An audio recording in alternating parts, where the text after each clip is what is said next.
Yo les amis, j'espère que ça va bien. On se retrouve aujourd'hui pour une vidéo sur le MMA. Alors le MMA, pourquoi le MMA? Déjà c'est un sujet que j'aime beaucoup et c'est surtout un sujet je trouve qui déchaîne un peu les passions. Ça fait 1 an que le MMA est légal en France, donc à peu près ça a été légalisé le 1er janvier 2020 grâce à la ministre Roxane Maricianu, je sais pas trop comment tu prononces ça, c'est la ministre des Sports française qui a repris le dossier. Et c'est un dossier qui était enterré depuis longtemps, C'était que chaque ministre des Sports en avait rien à cirer du MMA, alors que c'est quand même une discipline qui regroupe entre 30 et 50 000 pratiquants juste en France, donc c'est quand même pas anodin, et on s'en est toujours un peu foutu.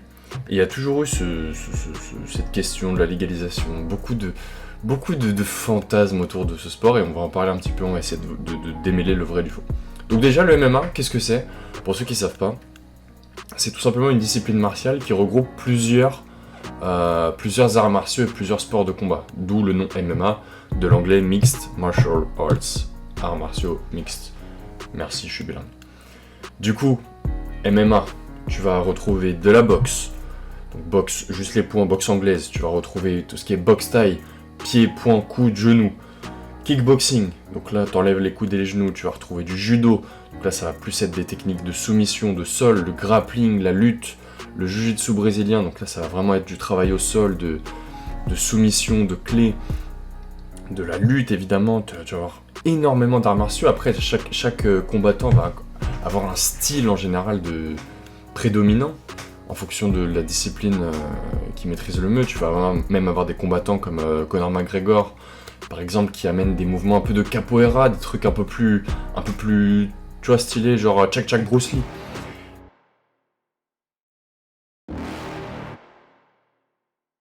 You're never gonna make it, you're not good enough. There's a million other people with the same stuff. You really think you're different, man, you must be kidding. Think you're gonna hit it, but you just don't get it. It's impossible, it's not probable, you're irresponsible. Too many obstacles, you gotta stop it, yo. You gotta take it slow, you can't be a pro, don't waste your time no more. Who the fuck are you to tell me what to do? Et c'est ça qui est incroyable avec le MMA, je trouve, c'est cette diversité-là. En plus de ça, il y a vraiment des moments absolument exceptionnels de respect entre les combattants, parce que c'est l'essence même du sport. Quand on pense par exemple au combat de Anderson Silva et Nick Diaz, où tu as Nick Diaz qui vient relever Anderson Silva, qui lui montre en fait tout le respect qui est dû à son immense carrière, qui se prennent dans les bras. T'as énormément de moments comme ça. T'as aussi Khabib avec Dustin Poirier et Justin Gaethje, incroyable. Les conférences de presse d'après-combat où Khabib montre tout son respect, où il prend le t-shirt du gars et il participe à l'association caritative de la personne qui va le combattre, parce que c'est un être humain qui respecte en fait. Et c'est ça le combat, c'est du respect entre deux êtres humains, et c'est ce que on a mis tellement de temps à accepter en France, et qui est toujours pas accepté d'ailleurs, parce qu'au final c'est devenu légal. Mais je suis persuadé que les 3/4 de la population trouvent que c'est une barbarie sans nom, alors que c'est tout sauf cela. C'est tout sauf cela, et c'est un manque d'éducation totale. D'ailleurs, tu as Georges Saint-Pierre qui fait une excellente interview là-dessus. Par contre, quelqu'un qui connaît pas ça, qui voit ça à première vue, peut-être qu'il voit ça comme une bagarre de ruelle ou Ouais. et c'est normal, parce qu'ils sont pas éduqués sur ça. Exactement. Ça prend de l'éducation pour pouvoir apprécier ce qui se passe. Moi, le foot, votre sport national, je connais pas vraiment le foot. Et chez moi, c'est pas très populaire non plus. Par contre, ça devient de plus en plus populaire. On n'apprécie pas le foot à la même grandeur que vous le faites ici. Parce que pour nous, au foot, normalement, il n'y a pas beaucoup de buts. Il y a 1 but, 2 buts, 3 buts par match. C'est ça, ouais. C'est ennuyeux pour nous, parce qu'on connaît pas ça. Mais maintenant, moi, j'apprends à connaître le foot de plus en plus. Maintenant, j'apprécie pas seulement les buts, mais j'apprécie les jeux de passe, et l'habileté des joueurs. Je trouve ça exceptionnel. J'ai même eu la chance d'aller voir des matchs en live. Et puis maintenant, ça a changé ma perception du foot. Le MMA, c'est la même chose un peu, si je fais un parallèle. Les gens voient pour la première fois un combat, ils vont pas comprendre ce qui se passe, ils vont rejeter ça du revers de la main, ils vont dire « Ah, la boxe anglaise, c'est beaucoup mieux ». Mais un coup que tu commences à être éduqué et comprendre ce qui se passe, parce qu'au sol, il y a beaucoup de techniques. Oui, il y a des gens qui se font frapper au sol, mais ça veut pas dire que celui qui est en dessous est en train de perdre le combat. Non. Exactement. Mais la plupart des gens, c'est comme ça qu'ils pensent. Donc, ça passe par l'éducation.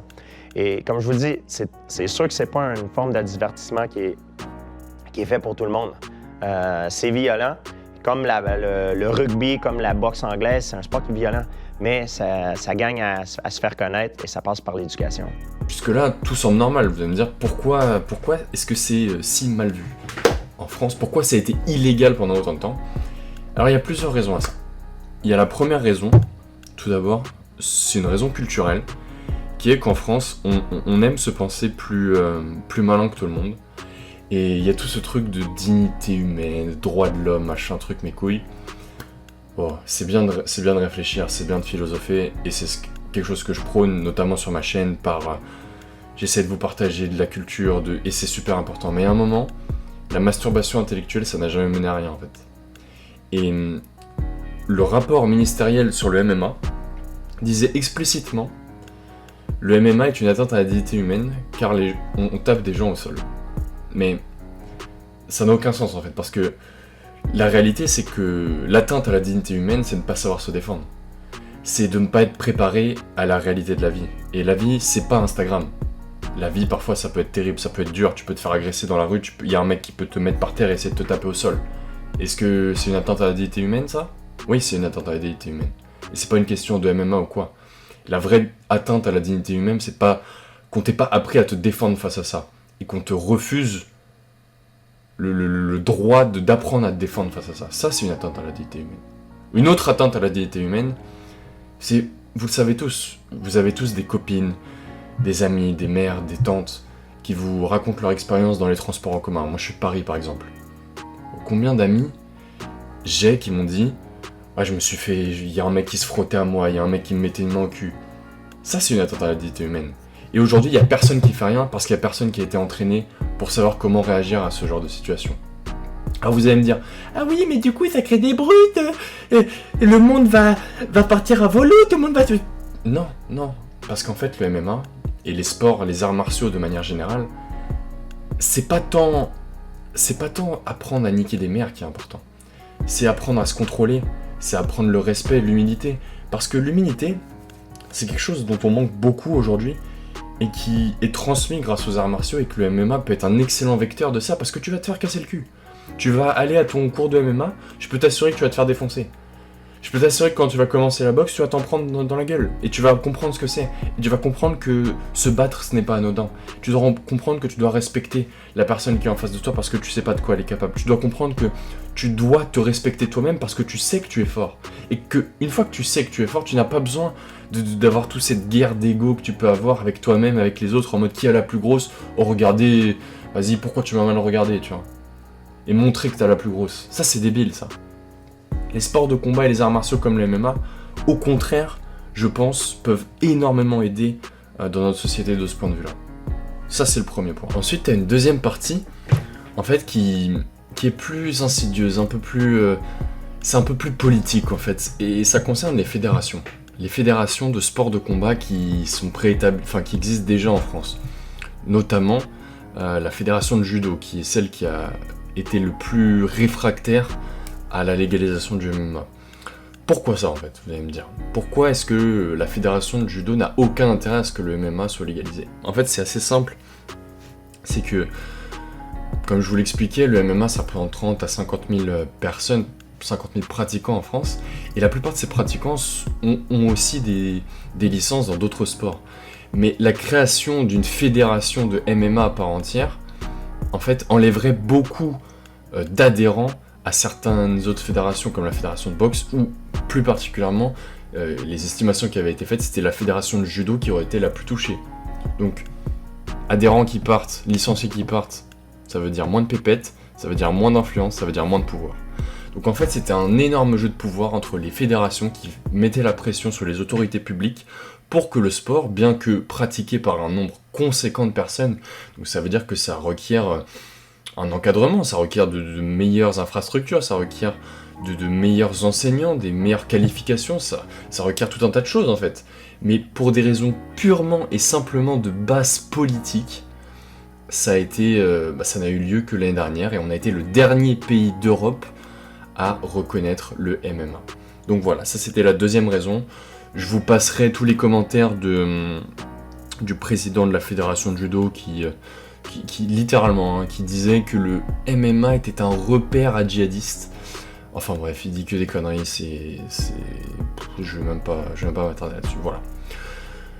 C'était tout pour ce soir, j'espère que ça vous a intéressé, hein, que vous avez appris des choses sur le MMA, sur un peu tout l'envers du décor, tout ce que ça représente.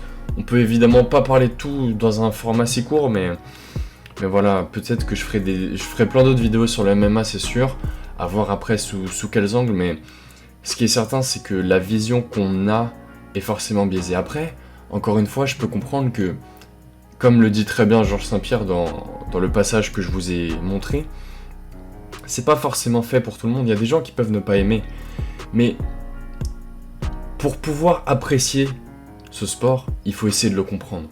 Et la plupart des gens sont pas dans une démarche d'analyse intellectuelle et de compréhension honnête de ce sport, mais ils sont juste dans la négation, dans l'esprit réfractaire pur et dur qui est très français de dire « Ah non mais je connais pas donc j'aime pas ». Non, et découvre, enfin voilà. Bref, voilà, merci de m'avoir suivi, je vous fais des gros bisous et je vous dis à la prochaine. Ciao.